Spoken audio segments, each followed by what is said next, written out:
سلام بچه به این ویدیو ماینکرافت پارت 1 خوش آمدین. میریم وارد ماینکرافت میشیم.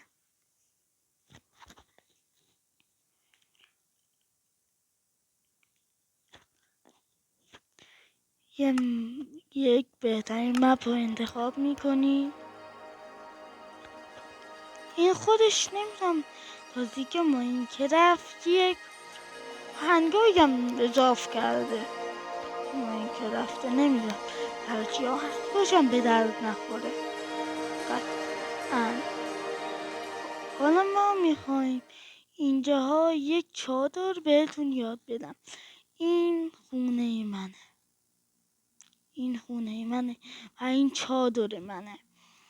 این هم یک نوع پله که تو این ویدیو میخوایم تمومش کنیم.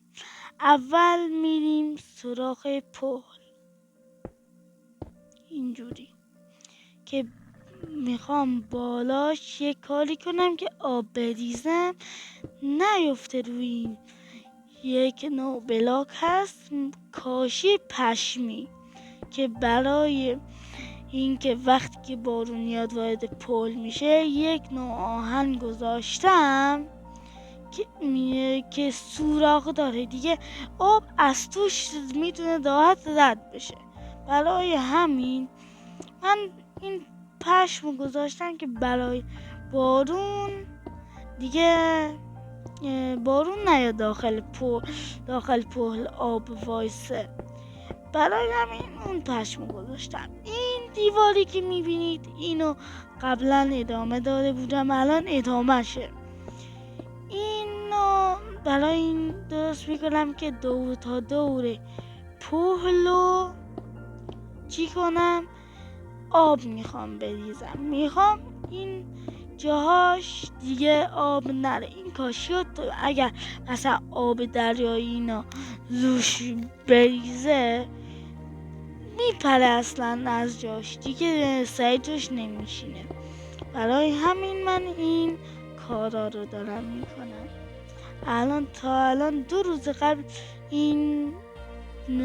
به این فکر افتادم.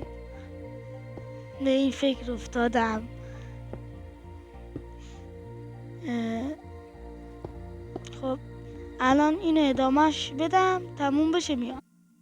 خب بچه من این کار رو هم انجام دادم. الان بریم اینجا یک چادر بهتون یاد بدم. اول ما میایم اینجوری اول درازیش یه چادرمون رو دیگه انتخاب میکنیم و بلاک میزنیم. بعد پهنی بلاک من بلاک بزنم. من پهنیشو اینقدر میکنم، بعد بلندیش هم همون اندازه میکنم.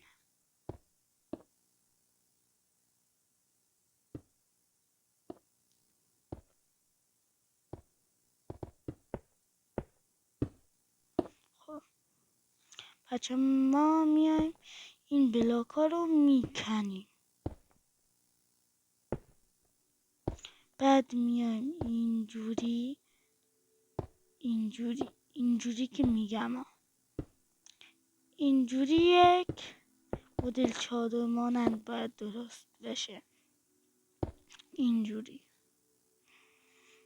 ما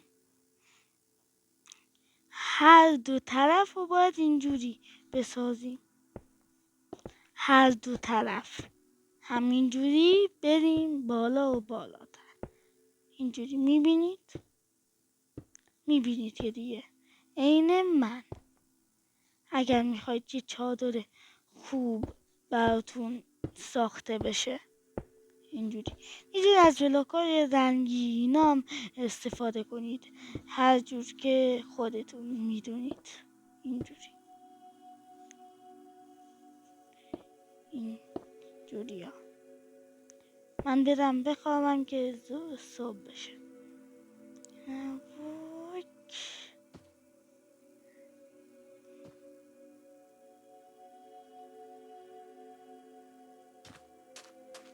من بخوابم. 1 2 3 الان بیدار شد. غذا نمیخوام، من 1 ماهی از غذا نخوردم ولی گوشتم دارم، نمیخورم غذا. من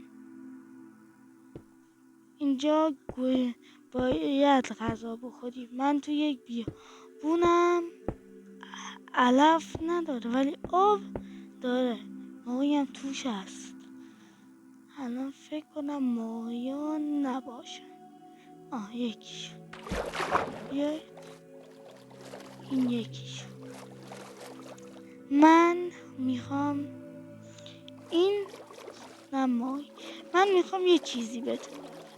تو آبید، این دکمه رو بزنید، حرکت این دکمه رو بزنید، شنا که میکنید خب به این مثلا به این شنای زیر آب میچسبید. نگاه من حالا اینجا زیر آب حالا اینو میزنم، اینجوری میچسبیم ولی اصلش باید وایسید اینجوری بعد از حالتی که میتونیم پرواز کنیم بیرون بیایم، این دکان رو بزنیم و شنا کنیم. نگاه کف آبیم پیش ایناییم. حالا من حالت پرواز زمینم که ادامه اون چادرمون رو درست کنیم و بفهمید که چطور. و برای چوب آنها هم بهتون یاد میدیم این تو این ویدیو، اینجور که میفهمید اینجوری.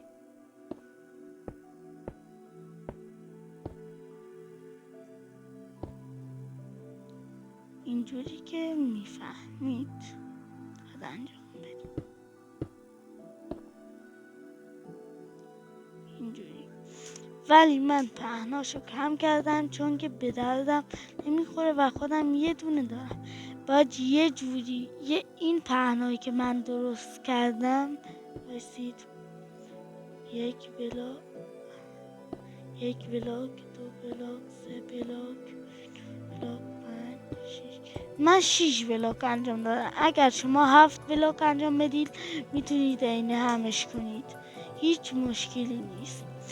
و این قسمت اینجوری پرش کنید تا که حیوونا مثلا نتونن. و اینجا یه 4 گوشاش شمع بذارید و مال چادر خودم هم بهتون نشون میدم. اینهاش این قسمت ها رو میبینید شمع باید بذاریم.